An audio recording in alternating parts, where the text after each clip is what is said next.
नमस्कार मित्रों, मैं विकास शाक्य एक बार फिर से आप सबका स्वागत करता हूँ अपने चैनल पर और आज हम डिस्कस करने जा रहे हैं त्रिपुरा रहस्य। इसका चैप्टर नंबर 2 वर्स नंबर 71 से 84।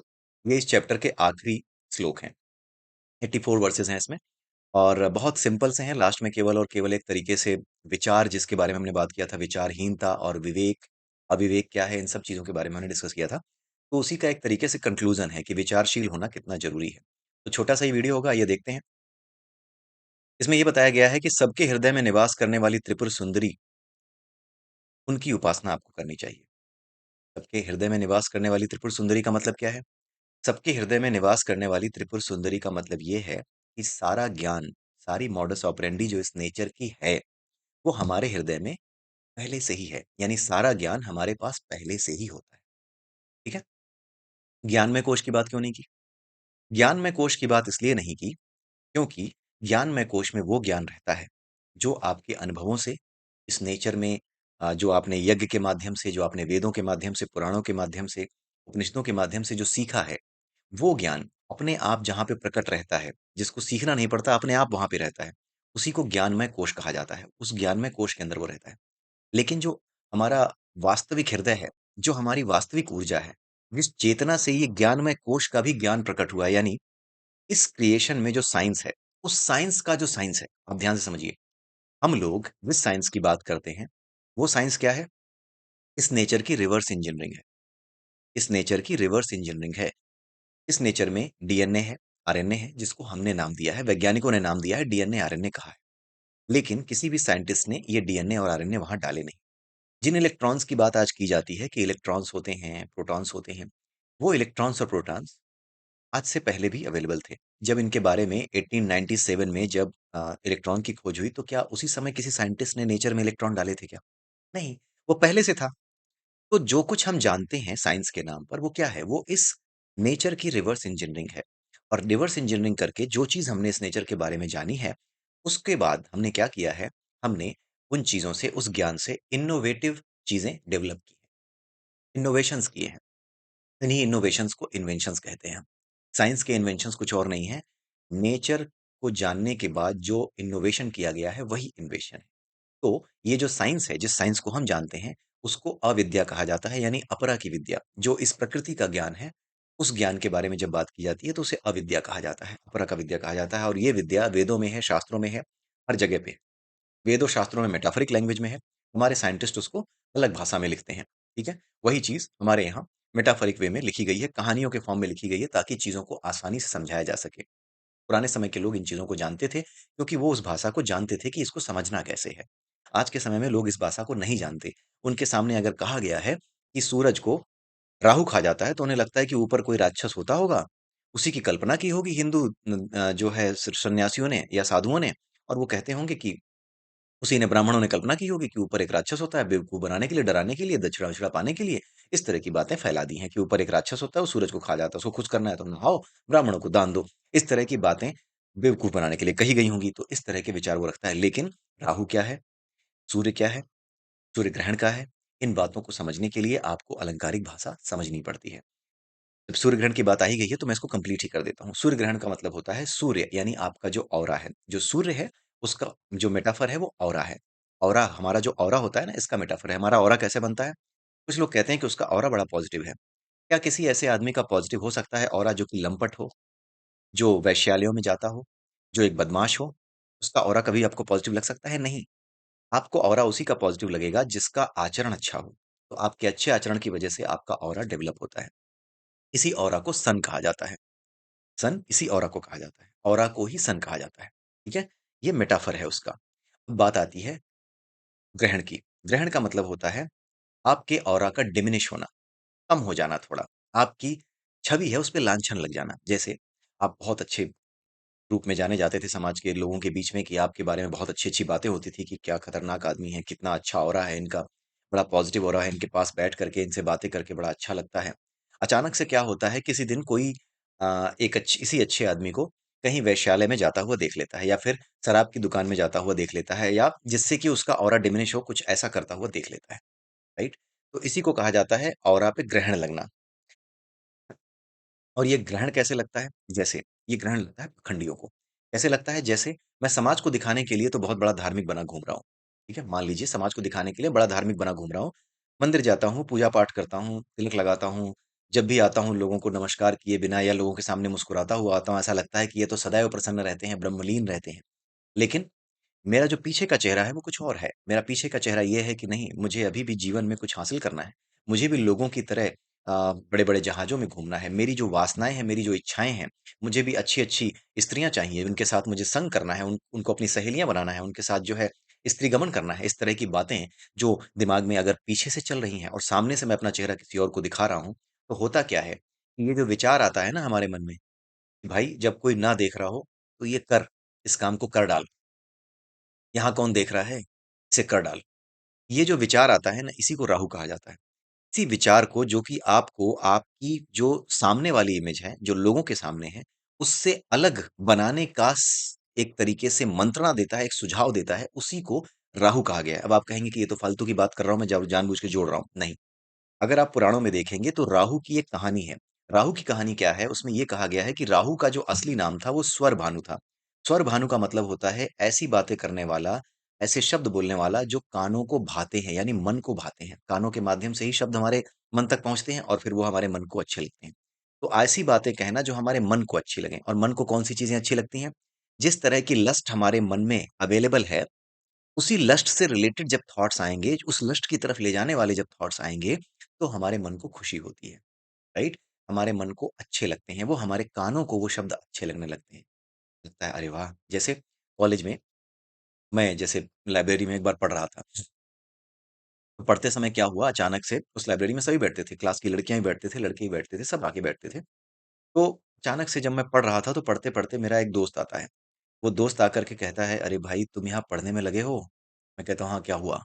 वो कहता है, "तुम यहाँ पढ़ने में लगे हो, किताबों में घुसे हो, वहाँ देखो वो बैठी हुई है, वो बहुत देर से तुम्हें देखे जा रही है।" मैंने कहा, "क्या बात करता है?" किताब रखी और सारा दिमाग अब उधर चला गया। इसने क्या किया, मेरे लक्ष्य से, मेरा जो ओरिजिनल एक जो टारगेट था, जो मेरी ओरिजिनल छवि थी कि हाँ, मैं पढ़ता हूँ, पढ़ने-लिखने में ठीक हूँ, मैं अपने मन को भटकने नहीं देता, उस छवि को तोड़ने के लिए ये आया। ये जो दोस्त आया ना, यही राहु है, इसे ही आप राहु समझिए। तो ऐसा विचार जो आपके बाहर के चेहरे को, आपकी छवि को आपके साथ एक नहीं होने देता, यानी आपके बाहर को जो आपके भीतर से काट करके रखता है, आपको पाखंडी बनाता है, बाहर कुछ और, भीतर कुछ और रखता है, ये आपके ऑरा को डिमिनिश करने की तैयारी कर रहा होता है। ये विचार आपके ऑरा को डिमिनिश करता है। जिस दिन, किसी दिन आप कहीं न कहीं धर लिए जाओगे, पकड़ लिए जाओगे और कहीं न कहीं वो राज खुल जाएगा। कि भाई आप कहते तो ये हो लेकिन करते तो ऐसा हो, राइट? जैसे ही वो राज़ खुलेगा वैसे ही जो आपका ऑरा था वो डिमिनिश हो जाएगा, उसको ग्रहण लग जाएगा। तो राहु की कहानी यही थी कि उसका नाम था स्वरभानु, जो मन को अच्छी लगने वाली बात कहता था। समुद्र मंथन के समय उसका गर्दन काट दी गई थी। समुद्र मंथन के बारे में भी मेटाफोरिक स्टोरी, उसके बारे में भी कभी डिस्कस करेंगे। तो जब उसकी गर्दन काट दी गई थी तो केवल और केवल सिर बचा था। सिर जो है हमारे बुद्धि का प्रतीक है। हमारे दिमाग सारा यहीं होता है। बुद्धि हम यहीं से लगाते हैं, मेडुला ऑब्लांगेटा जो होता है, उसी को बुद्धि कहा जाता है विज्ञान की भाषा में, राइट? तो जो मेडुला ऑब्लांगेटा है, जो हमारी बुद्धि है, वो सब सारे हमारे सिर में है। यानी जो हमारी गर्दन कटी, जिसे राहु कहा जाता है, वो क्या रह गया? यानी विचार रह गए। बाकी जो शरीर है, जो विचारों के माध्यम से ही चलता है, वो छूट गया। उसको केतु कहा जाता है। तो ऐसा कोई भी व्यक्ति जो विचारों को छोड़ करके केवल और केवल जो करने लायक है, इन हाथों से, इन पैरों से जो करने लायक है, वो स्वाभाविक रूप से करता है। वो क्या हो जाता है? वो सन्यासी हो जाता है। और जिसकी कुंडली में केतु बैठा होता है, अगर आप किसी ज्योतिषी से पूछेंगे तो जिसकी कुंडली में केतु बैठा होता है, जिस घर में बैठा होता है, उसी भाव से उसका वैराग्य करा देता है। अगर अपने परिवार वाले घर में बैठा होगा तो परिवार से ही वैराग्य करा देगा, राइट? ये सारी चीज़ें आप ज्योतिष शास्त्र में भी समझ सकते हैं। तो इन कहानियों का एक मेटाफोरिक मीनिंग है, राइट? इनका असर पड़ता है इन एलिमेंट्स का, राइट? ये एलिमेंट्स इसी नेचर में हैं। आखिर में आपके मन में जो विचार आते हैं, वो विचार आप लाते थोड़ी हो। वो विचार आपके स्वभाव के अनुसार आपको पकड़ते हैं। जैसा आपका स्वभाव होगा वैसे ही, जैसे जितनी तीव्रता का चुंबक होगा, उतनी ही तेज़ी से कोई चीज़ उसकी तरफ आएगी। तो अगर आप एक ऐसा चुंबक हैं जो गलत विचारों के लिए अपने आप को खोल के बैठे हैं, तो गलत विचार अपने आप आएँगे। आप विचार लाते नहीं हो।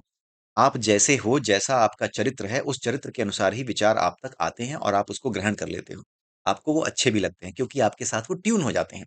जैसे ही ट्यून होते हैं वैसे ही आप उन गलत विचारों को पकड़ते हो और पकड़ करके अपना काम शुरू कर देते हो जो उल्टे-सीधे काम होते हैं, राइट? और ऐसा करने से एक दिन भले ही आपका सामने की इमेज आपने कितनी भी अच्छी बना रखी हो, एक दिन वो सामने की इमेज को धक्का लगता है और जब वो धक्का लगता है, उसमें कमी आती है, डिमिनिश होता है आपका ऑरा, तो उसी को क्या कहा जाता है?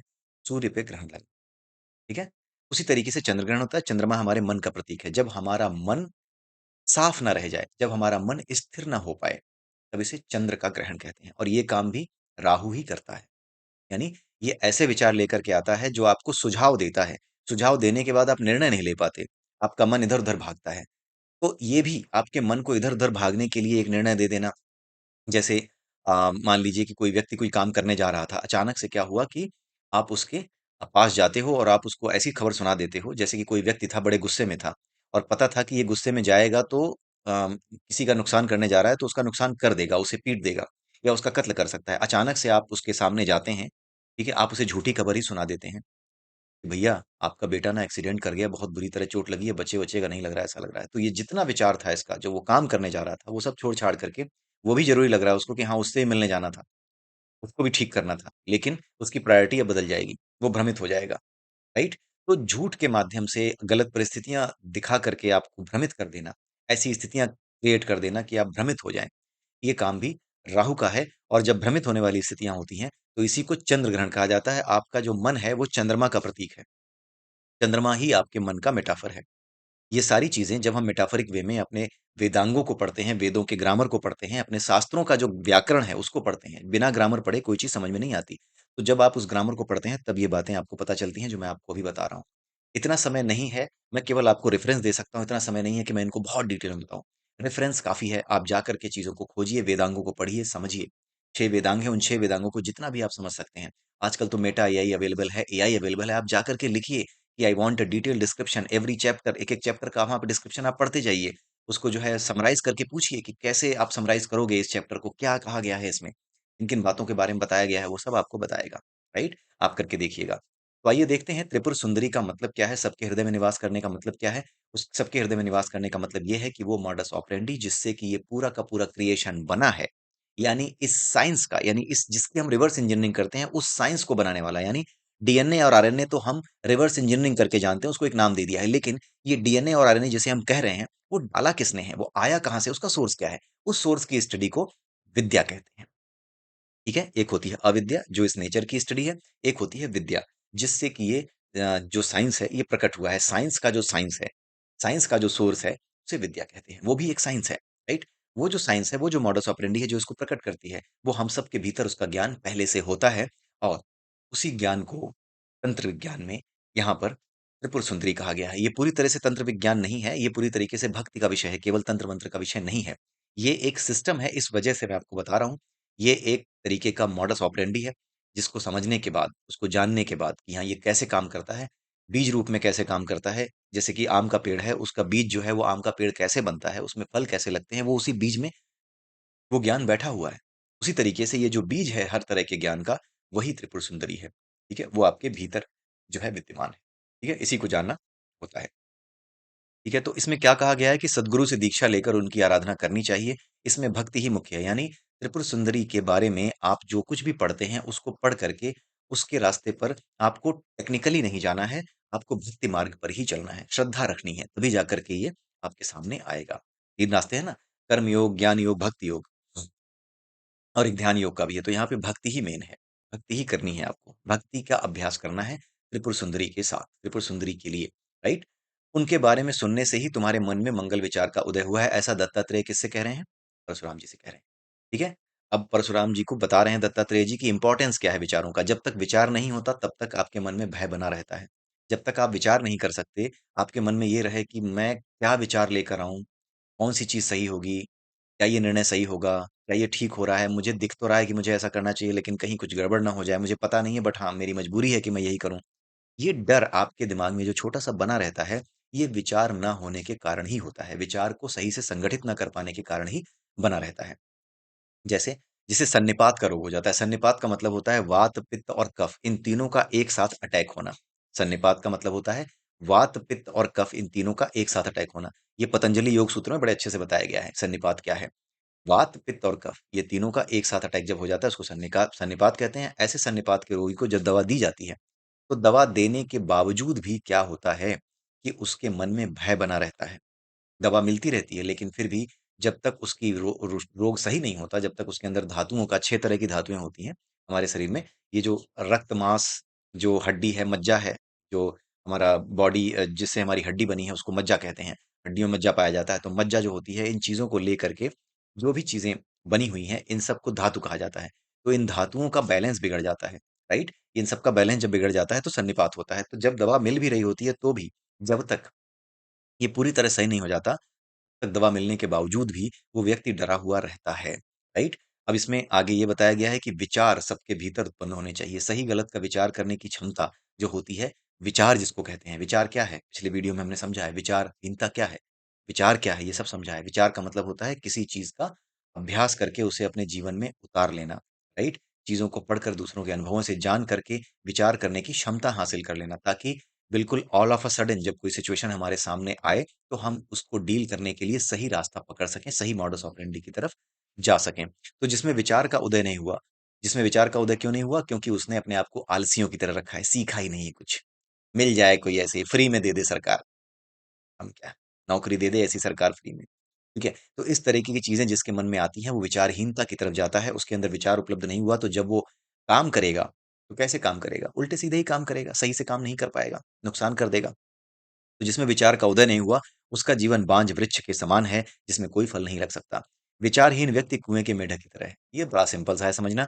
जिसके अंदर विचारहीनता है, वो बक-बक तो करता ही है, दिमाग तो लगाता ही है। हर आदमी की तरह वो भी दिमाग लगाता है, बताता है। लेकिन क्योंकि वो विचारहीन व्यक्ति है, इसलिए उसके विचार बिल्कुल ऐसे होते हैं जैसे नहीं जो मैं कह रहा हूँ वो ठीक है, बाकी सब बेवकूफ़ हैं। क्योंकि उसका जो जीवन है बड़ा छोटा होता है, कुएँ के मेढक की तरह होता है। उतना ही वो देख पाता है जितना उसने अनुभव किया है। आलसियों की तरह, ठीक है? जितना उसका अनुभव रहा है, उतना ही वो देख पाता है, उसके पार वो किसी चीज़ को स्वीकार नहीं करता कि नहीं, मेरे अनुभव से ज़्यादा भी जो चीज़ें छुपी हुई हैं संसार में, हर चीज़ मैंने नहीं देखी है, बड़ी सीधी-सी चीज़ है। संसार में हर चीज़ हर किसी ने नहीं देखी है। मेरा जीवन आपके जीवन से अलग है। हो सकता है मेरा अनुभव ऐसा रहा हो कि नहीं लाइफ़ तो बड़ी आसान है, लेकिन आप कहो कि नहीं लाइफ़ बड़ी मुश्किल है, क्योंकि आपका अनुभव अलग रहा होगा मेरे से, मेरा अनुभव आपके अनुभव से अलग रहा होगा। इसलिए अगर मैं कुएँ का मेढक होता तो कहता कि नहीं यार, पता नहीं तुम्हारे साथ ही ऐसा क्यों होता है? कुछ लोग ऐसे कहते हैं ना, पता नहीं तुम्हारे साथ ही ऐसा क्यों हुआ? ऐसा होता तो नहीं है। ये विचारहीन कुएँ के मेढक ही होते हैं, जिनको ये लगता है कि नहीं लग रहा है यही गलत कर रहा होगा। वो ये नहीं देख पा रहा कि परिस्थितियाँ कैसे इसके सामने आई होंगी। उन परिस्थितियों का सामना इसने नहीं किया है। जब ये खुद करता है तब खुद रोता है, अपने नियम बदल जाते हैं, ठीक है? तो उस समय ये खुद रोता है, तो ये कुएँ का मेढक ही होता है। तो विचारहीन व्यक्ति कुएँ का मेढक होता है, ये उसकी पहचान होती है। तो कोई भी व्यक्ति जो आपसे ये कहे, यार पता नहीं तुम्हारे साथ ही ऐसा क्यों होता है? जान जाइए कि ये कुएँ का मेढक है। सिंपल सी पहचान है उसकी, ठीक है? क्योंकि वो ये नहीं समझना चाह रहा कि पीछे की परिस्थिति आखिर में ऐसी क्या थी, जिसकी वजह से ऐसा हो गया। सामने वाले ने ऐसा क्या किया था जिसकी वजह से वो इन परिस्थितियों में फँसा? सारा दोष एक तरफ डाल देना और दूसरी चीज़ों को ना देखना कि हाँ, ये एक बाउंड टू हैपन चीज़ थी या क्या था, इसके बारे में विचार ना करना। खुद ही सोचना नहीं मेरे साथ तो कभी कुछ नहीं हुआ, पता नहीं तुम्हारे साथ ही क्यों होता है ऐसा? तुम ही होगे कमज़ोर, हम बहुत इंटेलिजेंट हैं। तो जो इस तरह के लोग होते हैं वो इनडायरेक्टली यही कहना चाहते हैं कि मैं बहुत खतरनाक आदमी हूँ, तुम हो गधे। इस वजह से तुम जो है फँसे हो। इस तरह की बात वो कहना चाहते हैं इनडायरेक्ट वे में। यही कुएँ के मेढक हैं, क्योंकि ये कभी भी पूरी तरीके से पूरे सत्य को नहीं जान पाएँगे। अपने अविवेक के कारण ही लोग दुःख देने वाले संबंधियों में सुख खोजते हैं। अविवेक के कारण ही। अविवेक पिछले वीडियो में हमने समझा है अविवेक क्या होता है? इस संसार में अपनी बुद्धि के अनुसार अपने आस-पास लोगों को रखने की कोशिश करना, कि मेरे संबंधी हैं, इन्हें मेरे सामने साथ होना चाहिए, राइट? नहीं मानते हैं तो मैं इन्हें मनाऊँगा। ये है उन बार-बार उनको मनाते हैं, बार-बार उनसे बातें करते हैं, बार-बार उनसे अपमानित होते हैं, फिर भी उनके पास बने रहते हैं। कितना भी हो संबंधी ही है। उसी में सुख खोजते हैं, दुःख में ही सुख को खोज रहे होते हैं। जैसे गधा होता है वो बार-बार गधी की लात खा-खा करके भी उसके पास आता है, क्योंकि उसकी अपनी इच्छाएँ हैं जिनको वो पूरा करना चाहता है। तो जो अपनी इच्छाओं को पूरा करने के लिए, अपने सुख को भोगने के लिए बार-बार दुःख के पास ही जाता है, वही क्या है? अविवेकी है। और विवेक क्या है? वो हम पिछले चैप्टर में डिस्कस कर चुके हैं। विवेक का जागृत होना क्या है? वो पिछले चैप्टर में, पिछले वीडियो में डिस्कस कर चुके हैं इसी चैप्टर के। ठीक है? तो यहाँ पर कुल मिलाकर के विचार ना होने पर क्या-क्या हो सकता है? क्या समस्याएँ जीवन में आती हैं उसके बारे में बताया गया है और विचार होने पर क्या हो सकता है? विचारशील व्यक्ति क्या कर सकता है उसके बारे में बताया गया है। तो विचारशील व्यक्ति कहाँ तक पहुँच सकता है? सत्ता के उच्चतम केंद्र तक पहुँच सकता है। विचारशील व्यक्ति समाज का भला कर सकता है। विचारशील व्यक्ति महान से महान ज्ञान को खोज सकता है। विज्ञान के कठिन से कठिन रहस्यों का, प्रकृति के कठिन से कठिन रहस्यों का अपने भीतर प्राकट्य कर सकता है, उन्हें अपने भीतर जान सकता है। कोई भी ज्ञान भीतर से ही आता है, बाहर कुछ नहीं है। न्यूटन ने सेब को गिरता हुआ देखा, तो बाहर किसी ने नहीं बताया कि बेटा ये गुरुत्वाकर्षण से हो रहा है, ये ग्रेविटेशन से हो रहा है। ये उसके भीतर प्रकट हुआ कि कोई तो शक्ति है। ये उसके भीतर का ज्ञान था कि कोई तो शक्ति है जो खींचती है। और इस धरती पे बैठे-बैठे ही उसने ये जान लिया कि केवल धरती पे ही नहीं, हर पिंड, इस प्रकृति में हर पिंड, आप सोचिए कितनी गहराई से उसने सोचा होगा कि इस पृथ्वी पर एक ऊपर से चीज़ गिराई जाती है, ऊपर छोड़ी जाती है, तो वो नीचे आके गिरती है, ऊपर नहीं चली जाती। यानी ये पृथ्वी उस चीज़ को खींचती है। अगर ये पृथ्वी उस चीज़ को खींचती है, तो ये तो ब्रह्मांड में ही है। कहाँ तक सोचा होगा उसने? ये तो ब्रह्मांड में ही है। यानी जो सेब है ऊपर से गिर रहा है, वो भी ब्रह्मांड में है और ये पृथ्वी भी ब्रह्मांड में है। यानी ब्रह्मांड की 2 चीज़ें एक-दूसरे को अपनी ओर अट्रैक्ट करती हैं। तभी उसने न्यूटन का यूनिवर्सल ग्रेविटेशन रूल दिया। और वो रूल क्या था? वो रूल ये था GMEM GM1 M2 upon D square, right? GMEM upon D square. D दोनों ऑब्जेक्ट्स के बीच की डिस्टेंस थी, M1 और M2 दोनों के मास थे, राइट? दोनों का जो मास होता है उसका उसकी बात हो रही थी। तो GM1 M2 upon D square, यानी मास के मल्टीप्लिकेशन के बराबर और जो डिस्टेंस है उसके स्क्वायर के इनवर्स के बराबर होता है। और G क्या था? यूनिवर्सल ग्रेविटेशन कांस्टेंट था। अगर आपने पढ़ा हो तो आपको याद होगा। GM1 M2 upon D square, ये पूरा ये न्यूटन का ग्रेविटेशनल रूल है। ये सोचिए उसने कहाँ तक सोचा होगा, कितना उसने जो है अध्ययन किया होगा कि उसने ये रिलेशन निकाल लिया होगा कि नहीं इन दोनों को मल्टीप्लाई करके और जब डी से डिवाइड करेंगे डी स्क्वायर से तब जा करके ये आएगा और एक यूनिवर्सल कांस्टेंट निकाला होगा। मेन चीज थी इसमें यूनिवर्सल कांस्टेंट को निकालना। उसके बाद M1 M2 upon D square उसकी समझ में आया हुआ और उसके बाद उसने सामने रखा और आज तक उसके उस सिद्धांत के अनुसार पलायन वेग जो आपकी एस्केप वेलोसिटी है, उन सब के डेरिवेशन में इसका यूज़ किया जाता है, इस फ़ॉर्मूले का इस्तेमाल किया जाता है। तो प्रकृति को जो बहुत गहरे से निहारता है, उसके भीतर ही प्रकृति का ज्ञान प्रकट होता है। अंग्रेज हो चाहे कोई भी हो, जिसके भीतर भी ज्ञान प्रकट हुआ है, वो किसी और नाम से जाने, लेकिन हम उसे त्रिपुर सुंदरी के रहस्य के नाम से ही जानते हैं। उसे हम परमात्मा के ज्ञान के नाम से ही जानते हैं, परम चेतना के ज्ञान के नाम से ही जानते हैं, जो हमारे भीतर रहती है, वही बाहर प्रकट हो जाती है, आप उसको सामने बताने लगते हो।